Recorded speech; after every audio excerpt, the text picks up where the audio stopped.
Hi, and welcome back to Boss Wife. Here is where you'll get your motivation for the week. Here is where you'll get the tools and tips to learn how to laugh, play, and live hard unapologetically. Here is where you'll learn how to erase the lines of the box because you realize you cannot be contained. Here is where you'll learn how to show up for yourself. Here is where the most powerful transition will begin in your life. Welcome to Boss Wife.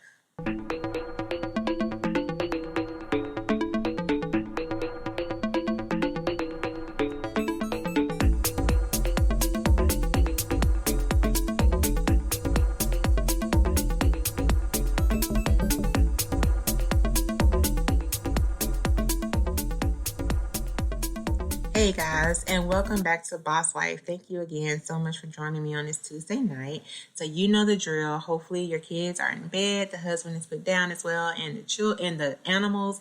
Make sure you have a lot of peace and quiet. It's very calm around you so that you can absorb everything that we're putting out in the atmosphere on tonight. When I tell you that I have an amazing guest on tonight, I have an amazing guest on tonight. So thank you guys again for joining me and for keeping up with me every Tuesday night. This is definitely an honor, and it is also an honor to have Jenn Taylor on my show. So, no, you did not misread my title for this podcast. She does have 18 kids, and she is freaking amazing. You'll probably hear me say it a lot. Because think about it. How many times do you actually hear a woman choosing to raise 18 children? Yes, back in the day it was very common. You know, like even my grandmother came from a home of 13 siblings, and that was just a life then. But now, no, it's not that common. So along with her other great qualities, Miss Taylor is an expert in fitness, running, racing, gratitude, marriage tips, minimalism, parenting, of course, self-care, time management. The list just goes on and on, you guys. I can brag about her all night, and of course she would be this amazing because she's raising 18 people in the world. And it's funny because this isn't normally something that just happens by incident, right? Like she purposely set out to take on ownership of empowering 18 other people. Like 4 of them are biologically hers. But, you know, just the fact that she didn't let her infertility stop her from being a mother. She didn't let her being a working mom stop her from being a mother. Like, you know, a lot of times we feel like we're doing our kids a disservice because we're working. No, she worked and then she stayed home. Like she just did whatever was good for her and her family. And I love that about her. She makes all of her choices, you know, depending on how it fits, right? Like, and a lot of times we don't. A lot of times I think we get sidetracked with society and telling us on how we have to decide for our family and how we should make decisions and what they should be based on. But the way that Jennifer goes about structuring her life is awesome. That's all I'm gonna say. It's awesome. So I can't wait for you guys to dive into this conversation with us. Like I said, she's wonderful. And I had so much fun with her. We vibed like immediately. And like this conversation is definitely going to feel like we've been friends forever, but it was amazing. Like, and we talked about some of everything. Yeah, her journey is very powerful. And so I can't wait for you guys to hear it. Like I said, make sure you're dedicated to listening tonight. Make sure you don't miss a thing. Yeah, you can rewind it, but you know, when you hear something over and over and over, you get different nuggets out of it. So I definitely want you guys to listen and rewind and play back, whatever you got to do. But thank you again for joining in on tonight. And anything that you guys need from me, definitely let me know. I will definitely link all of Jennifer's social medias and her podcast and her website on the actual podcast after we're done. But if you guys need someone or need to reach out to someone that I have interviewed before, let me know, guys. Like, share, subscribe, comment. You know, I tell you guys that all the time, and thank you for those that do. I enjoy your comments all the time. But enough about me and me rambling on about how wonderful she is. Let's get started. Hey Jen, how are you? I'm great. How are you, Ebony? I'm doing good. Thank you so much for joining us on Boss Wife Live tonight. I'm super excited about this conversation. So give us a little bit background about what it is that you do. Well, first, before you do that, what is your morning process? I love the morning process. I'm big about journaling and I'm really big on gratitude. So, three gratitudes. And it doesn't matter if you do it in the morning or the evening. I'm just more of a morning person. Hmm. I like to do something from the Bible scripturally. We have a book that we read like it's a pre-done thing for the day. So we do that and then gratitude journal. So how I do the gratitude journal is three new things every day that you are thankful for. And what I love about this is that I did it without knowing the science, and then I learned the science later and I super geek out on the science. And the science is that within 21 days you're training your brain to look for the positive in the world. And I have a way that I do this with the kids too. Again, it was totally an inadvertent thing, but there's a lot to be said about the number three in science and doing things. So, three new gratitudes. I love to stretch. I love to exercise in the morning. I love to have my coffee. I get up early so that I'm alone for a couple hours, and that time and space for me is really important. So, what time do you get the kids up? 8 o'clock.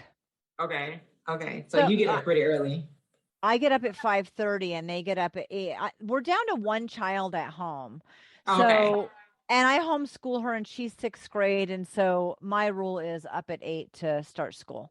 Gotcha. Okay. Yeah. Okay. So I was wondering if all 18 were still in the house, but I was just No. wondering how that went.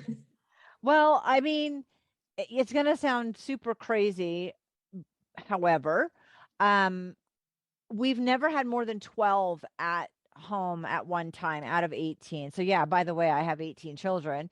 And And we've we've had had 9 9 to to 12 12. for years and years and years. That many kids. There've been a lot of years where we've had 9 to 12.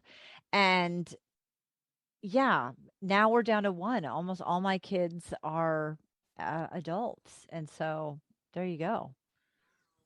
I have four, and they Yep. are 13, 14, 15, and 16. So there's stair steps. And yeah, like I don't know how you're like even living at this moment. I mean, just like with the morning routine and with the gratitude, I chose my life and I love it. And Right. when there have been times that I haven't loved it, I have the ability to choose differently. Yeah. And that's not always easy. I mean, in my past, that's meant divorce, which is not something that I got married to. I didn't sign up for divorce, when I signed up to get married, but sometimes it's really, really tough decisions in my own personal life.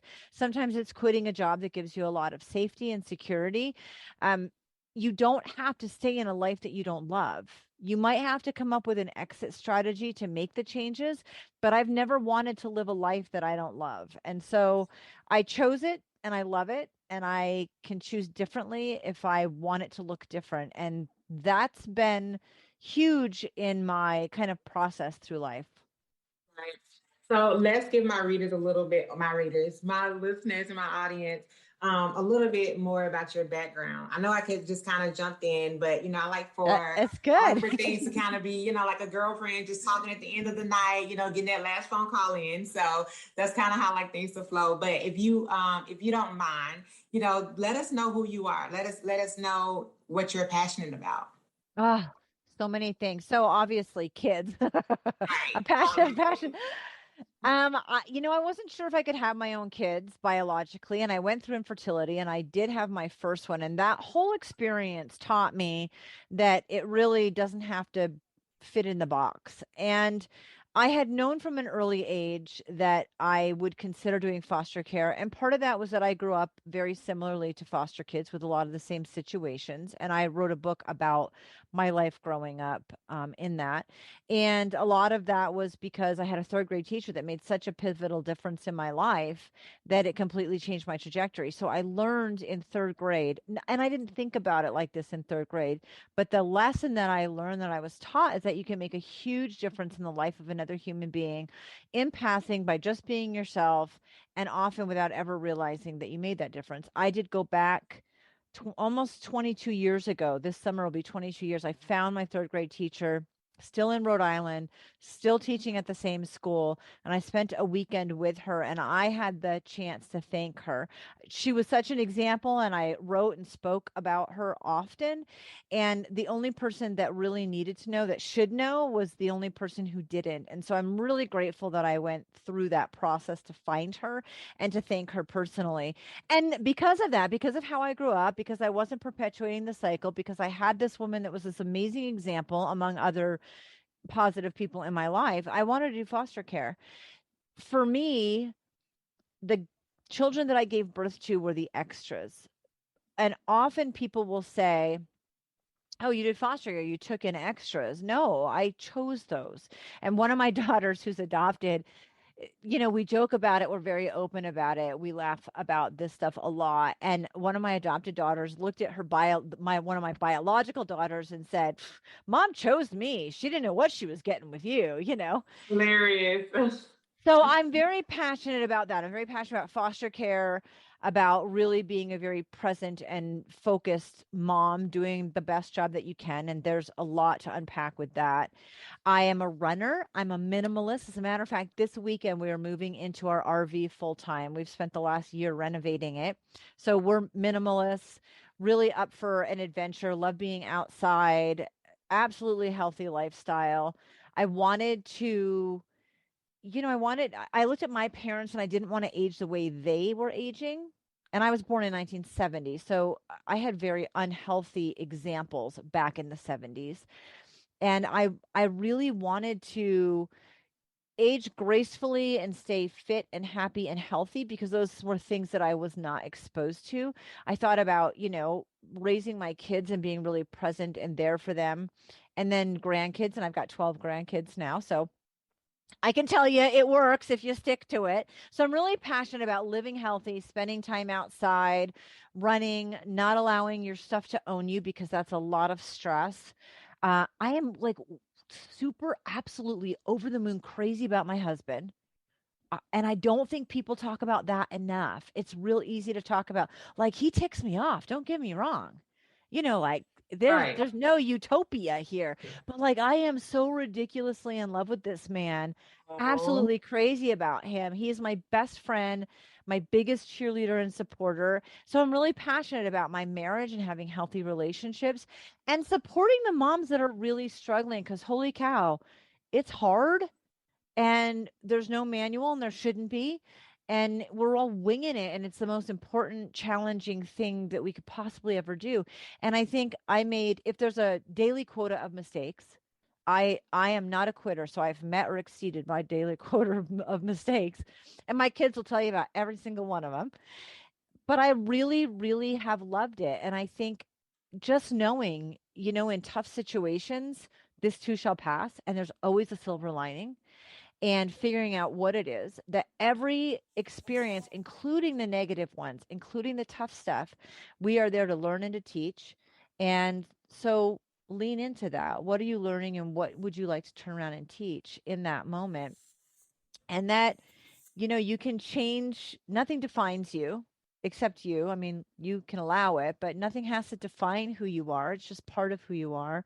And yeah, I mean, choose your life and love it. So I'm super amazing. passionate. Like there's a lot I'm passionate about.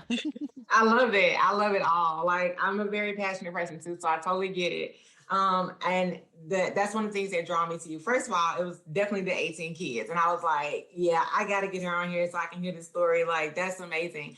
I do. I also come from a very blended family. We have some family members in my family that are adopted, and I mean, the funny thing is, I love the way God does things. Like we all look alike. Like everything is similar. Like everything is, you wouldn't be able to tell unless we told you, right? Like I think even my kids resemble like my uncle. Like, and I'm like, he's not even like biologically, in the family, but my grandmother adopted him at birth. Like literally, I think he was like maybe 3 days old. And we are like only 4 years apart. And so we were raised kind of like brother and sister. And so, I mean, he was like my best friend growing up, but like, I promise you, my kids act just like him. And I'm like, that is crazy, It's but that's how God works though, right? it Like, is. It is. that's If I how lined up it is. 18 kids and I was like, I've had 4 biologically. Which ones are biological? You would totally mess it up. Right. I can guarantee you would get it wrong because some of the biological, 3 of my biological kids look more like adopted kids, and some of my adopted kids are blonde hair and blue eyed. Like I gave birth Right. to dark hair, brown eyed kids, no blue eyes. I've never given birth to blue eyes, but you might get 1 out of 4 biological correct. And there's a lot to be said about nature and nurture, and I think that that's a fascinating conversation. And also that we resemble, I think, the people, like you're the most like the 5 people you spend the most time with, that whole theory. And sometimes it's like people look like their dogs. It's that theory. So like I'm going to give you a couple that are totally not related. Okay, so people look like their Okay. dogs, and you are the most like people, that the 5 people you surround yourself with. And then you have similar mannerisms and stuff that you get from the people that are parenting you, whether that's grandparents or extended family members or close friends or teachers. That, like, it doesn't matter. We gravitate towards and resemble the people that we spend time with, and we emulate who we like. Mimicry is the greatest form of flattery. So I think there's all of these things to that when you put it all together, and then you see my family, and you see this picture with, like, we've got a picture of 14 of the kids. That's the most kids I've ever gotten together at the same time. And you would like totally lose. You would totally lose picking them out. That's awesome. That's awesome. We we don't have like a really big family. 6 of us in my household, but like we don't have like a really big family, but it's big enough, right? And so I love it. Like, Christmas time, Thanksgiving, it's me, it's my mom. My mom only had me and my brother, and then my aunt, she adopted 2 little girls 2 years ago, actually, and they're just, they fit right in. And so and then it's my auntie, her girls, and then my uncle and his 2 boys, and like that's it. But it's like when you get everybody in the same household, it's like, you Oh, know, it's just, yeah, like I love it. I really do. I love it. so good. So I couldn't even imagine like living with that many kids. And it's funny because my mom, like I said, she only had me and my brother, but we're 16 years apart. So so when Wow. I say, right, so when I say, oh, my, like, the kids have friends over or whatever, and she's like, how, like, why do you have all them kids in your house? Blah, blah. And I'm like, listen, after you get past 2 kids, you don't even notice that you got 10 kids in your house. Like, So it's all the same noise, it's all the same traffic, that's the it's all the same craziest food. thing. People will be like, I just want to come into your house, and like when we had 12 kids at home, I just want to see what it's like. And I would let, like, all right, come on over, have dinner Right. with us. And the single biggest thing that every single person said was it wasn't as noisy as they thought. Like if one Mm-mm, child is this noisy, 10 is like 100. It's not like that because they pair up it's not. and they play with each other, and they Yep. are not demanding of your attention as much. I mean, Yeah. we're down to 1 at home now because there's an 8-year gap, and this is the hardest thing I've ever done. I'll take 10 kids Imagine. over. Oh my gosh, I'll take 10 over because she has no Right. one else. Like it's Yep. us. We are her total source of everything. And man, it's a lot of pressure all the It is. time. So, and she even asked us a couple of years ago, like, why can't you guys just adopt 1 or 2 kids my More. age? And I was like, dude, like I am totally kind of on board for that crazy Right. journey, just because it is easier. It is easier. Yeah. Right. That's so true though. Like that is Yeah. so true. You're right. We're on spring break this week, and so my older 2, they're like in this UTC, which is one of the colleges here. They're like on campus for like most of the week. So my baby 2 had nothing to do because me and my husband are still working. So I'm like, yeah, y'all gotta go somewhere. Like you can't just be at home. Like, hey, what we doing? Like, no, no. So my baby girl's at like my aunt's house, and then my baby boy, he's over his friend's house. And I'm like, yeah, we gotta, yeah, you gotta keep 2 together. Like somebody has to have somebody. That's so It true. is true. It's true. Yeah. It is so true. So tell us what does your day-to-day look like for your business? Let's talk about that. Let's get into that. The business has evolved over time. 6 years ago, I wrote the book, and then 9 months later, I started the podcast. Uh, 11 years ago. Has it been in 2011? So in October 2011, so over 10 years, 10 and a half years now, I started my blog. So the blog happened and it was just sort of a cathartic way for me to share my story. And I worked full time. When I started writing the book, once that was done, I have been at home ever since. And it really depends on it. Businesses are like facets and they change. I am an NLP practitioner. I am certified in that specific type of therapy, and I like to utilize it in coaching, preferably group coaching. Although within group coaching, I like to do one-on-one time together because I really, really love to work on quickly getting through past traumas. We can show up as the best version of ourselves only if those things aren't holding us back. And because I did it, I wanted to learn how I could do that for other people. So that's one part of what I do. And sometimes I'm open for coaching and sometimes I'm open for one-on-one. And sometimes like right now, I have it shut down. I just stopped doing it for a while. I think we all need breaks and there are different seasons of our lives.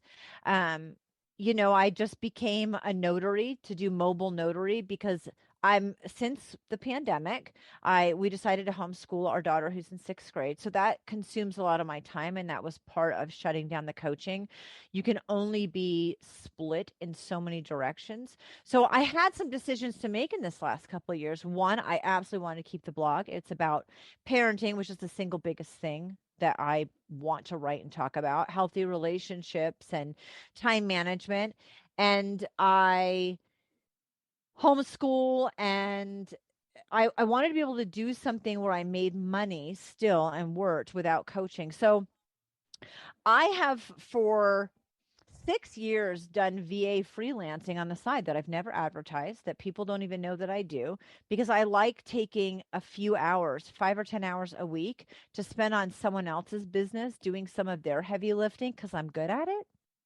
And it's interesting. So, my business right now, I just stopped doing the coaching. I'm doing the blog and the podcast, and I'm doing, mobile notary, and I do VA stuff on the side. And I think the biggest reason that I am successful at having my own business is because it's fluid and not static. And I'm really okay leaning into that. I don't feel disappointed or like it was a failure if I have shifted gears or gone back to something, or I stopped doing the coaching and I sit back a little bit and I do other things to support people. So my business right now looks like being a VA for a company in Australia, and other companies here, being a mobile notary for people who need that, setting the hours exactly like I want them and no more, no less, and then deciding when I want to do coaching and take that on again. And it really is my passion to work with moms.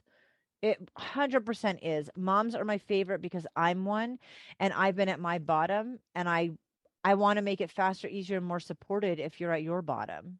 So I really do love the coaching the most. I just feel like you have to also honor yourself in your own business. And sometimes that means taking a break. And it's interesting what we label as success and what we label as failure that maybe shouldn't be labeled as either. So I do a lot of stuff behind the scenes on my laptop while I'm homeschooling because right now it's easier for me to not be on the phone, to not be on live calls, to schedule things around what's the most important. And what's the most important shifts. It just Right. shifts. So Yeah, that's what it looks like for me. I love that. What do you think? What was the biggest adversity in building your business? Oh my gosh, for me, it would be marketing. I mean, I know I got hung up on branding, and branding's just like, how would you decorate your bedroom if you were a girl with your own bedroom? Like decorate a bedroom in your mind, like your high school Right, bedroom, right? And right. like vomit that onto your website. I mean, branding is really an area I think people get super, super caught up in. And well, what Hmm. words and how do I use them?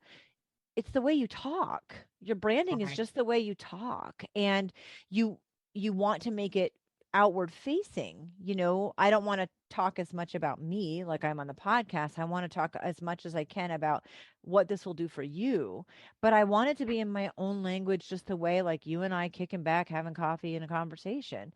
And so it's interesting we get stuck on certain things, but the biggest thing was marketing and getting word out there. That's a single biggest thing. If a tree falls in the forest, does it still make a sound? You could be the best insert thing here, and if nobody knows about you, it doesn't matter. And so I've often felt like building that is like running for prom queen, but you don't really want to be prom queen. And that has probably been the single most difficult part of running a business. You can't help people with a book or help people with coaching or make a difference in this way if nobody knows what you're doing and who you are. So you have to gain exposure, and that's a really hard place to navigate. That's been the single biggest for me. It is. It is. So, how would you encourage the women out here that are dealing with infertility and trying Mm. to live up to this standard of society about having kids, not having kids? What age you should have kids. Like, what is your advice for those women? Ah, first of all, I went through infertility at 20 because I was married at 19. And for whatever reason, stupidly, we thought that sounded like a fabulous idea. And I had my first daughter at 21. And as someone 51 years old, looking back at people, looking at my kids that age, I would do everything I could to discourage them from getting married super young and having kids. For me, it was awesome. My oldest biological daughter just turned 30, and I can't believe that much time has passed. I don't understand. Like, I'm still 30. It doesn't even make sense to me. I think there is no right age or right time or right thing or right any of it. Nothing is right. There's no right and wrong. It has to be what it is for you. I have no regrets about being a mom at 21 years old and going through infertility at 20 and having this massive family. I- zero regrets. I mean, I think by the time I was 35, I had 14 kids. Oh, wow. And then I was divorced, and my 30-year-old daughter actually fixed us up, but I met and married a man with 4 children whose wife had died.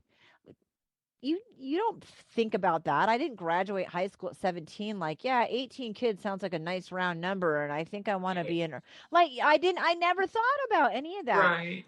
I think what we do is we do what we're faced with. And so I can't tell someone that it's not a good time or that you're too old to do it or too young to do it because I'd be a total hypocrite. I think you do it when it's right for you. Infertility, it's the toughest thing, one of the toughest things that you're ever going to do.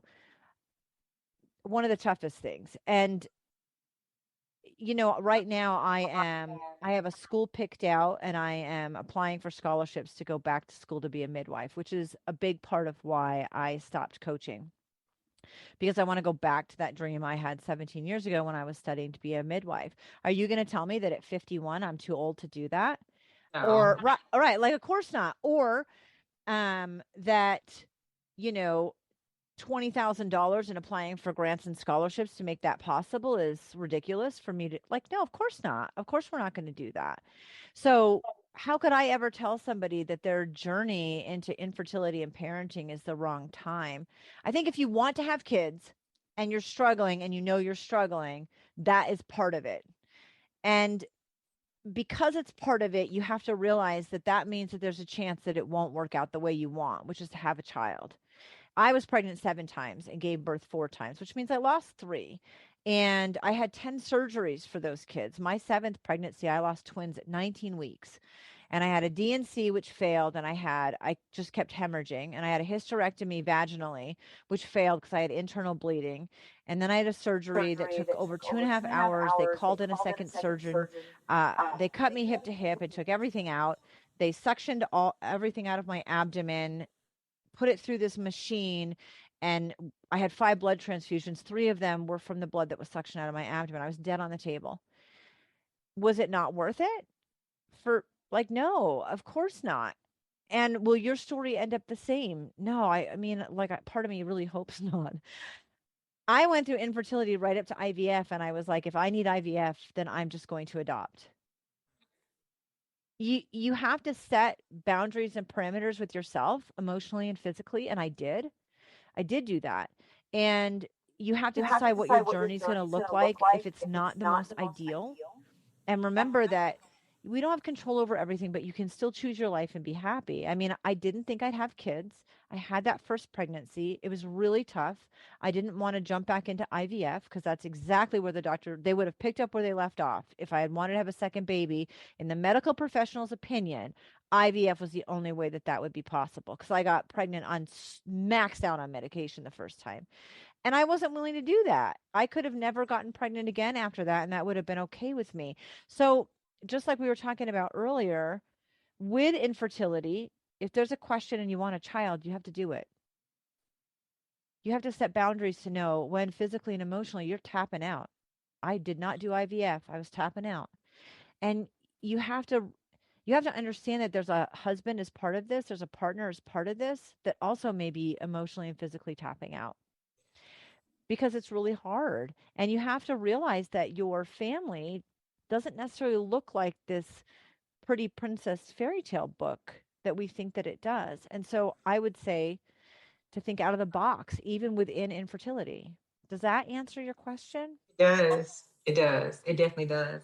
I think, we get surrounded by, we allow ourselves to get surrounded by what society tells us we have to do, and then we get drowned in it.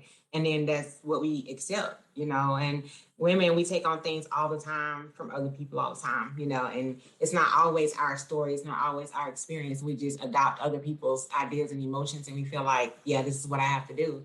And so I love that about you. I love how you took your own story and you did what you wanted to do, and you didn't care about, what other people think. Because No. I think when I look back and I hear the stories that my grandmother used to tell me about, it was 13 of them.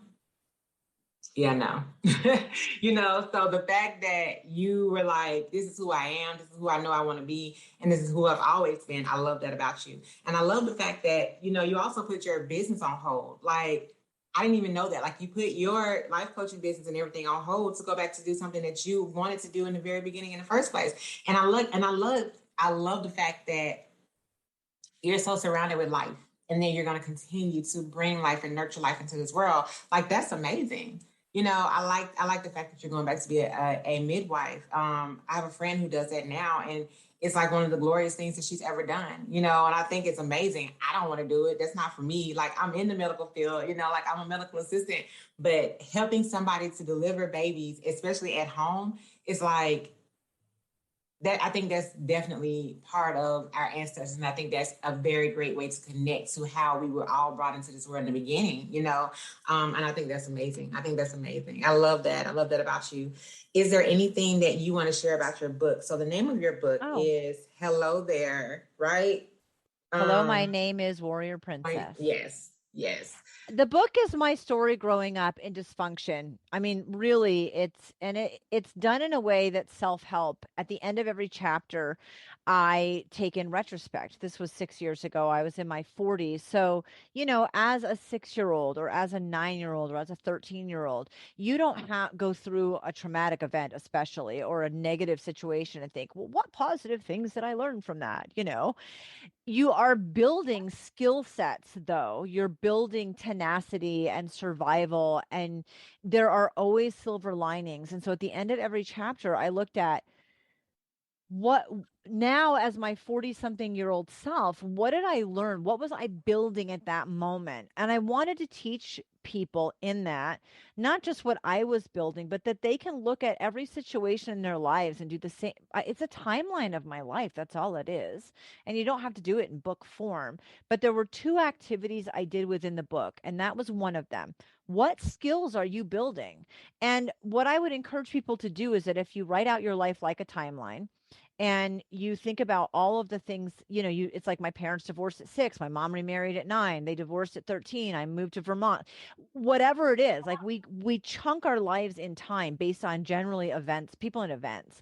And if you write out that timeline of your life and you think about every single thing that happened in your life that wasn't positive, that has some sort of negative impact or some sort of trauma. I mean, I was molested growing up. I lost my virginity to date rape. I was on the street. I stabbed a guy in the leg.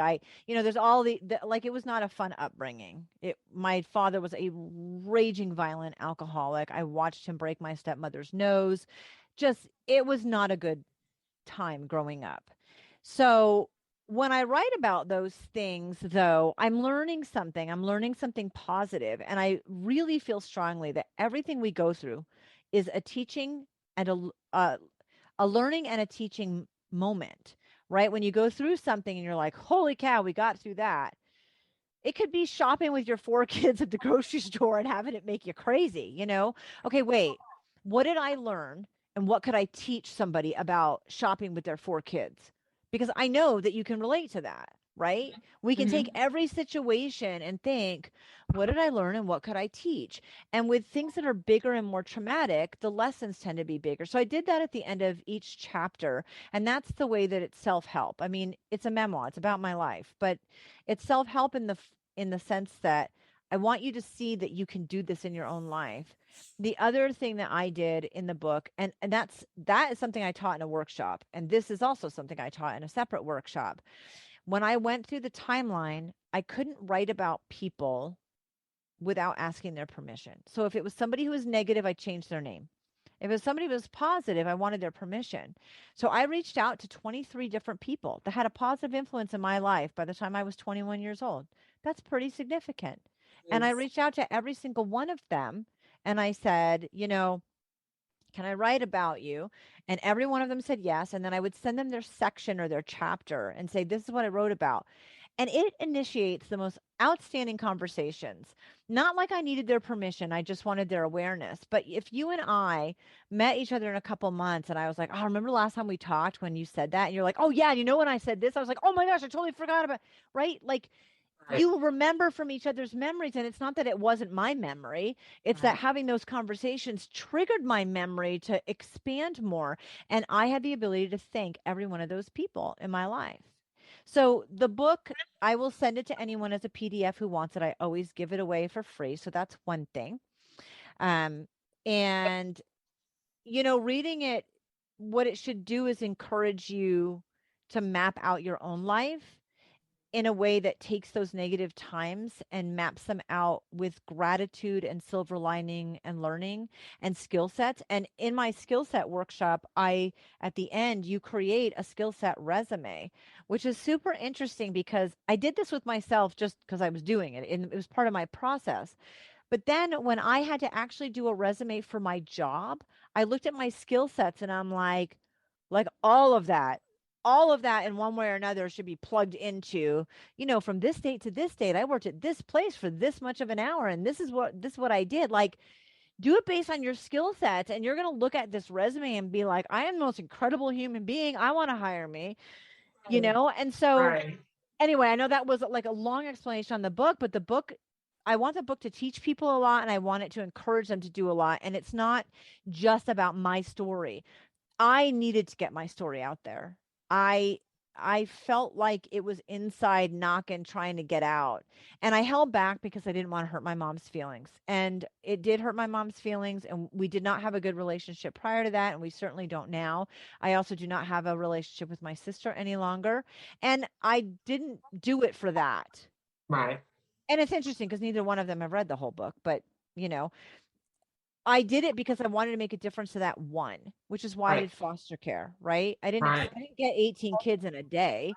I want to Right. make a difference to that one. And that was the same thing with the book. And sharing my story was a way to do that. Six of my kids came forward 7 years ago and reported a family member being physically abusive. And I was in court and I was an advocate and I went pretty ham on that situation. And it was a year later that I wrote the book because my fear of what people would think was gone when I thought about what if one of my kids was afraid to share their story or they allowed it to define them? How would I feel then? And I'm telling you, when you switch things to your kids, they're like That's it. You completely switch gears. Where I had all this fear and hesitation about writing this book and sharing my story, I wanted to be an example to them that it does not define who you are, and you can write about anything. And if it hurts relationships, those weren't good relationships that you needed in your life. And to never be afraid of their story, but to step in. So that's the book is a lot to me. And I don't talk about it in that way ever. But that was really why I wrote the book and what it was. And from there, 9 months later, I launched a podcast because I felt like, okay, I wrote my story and that's cool, but it's one and there's billions of people out there. And so I want other people to share their stories. And this is going to be really awesome.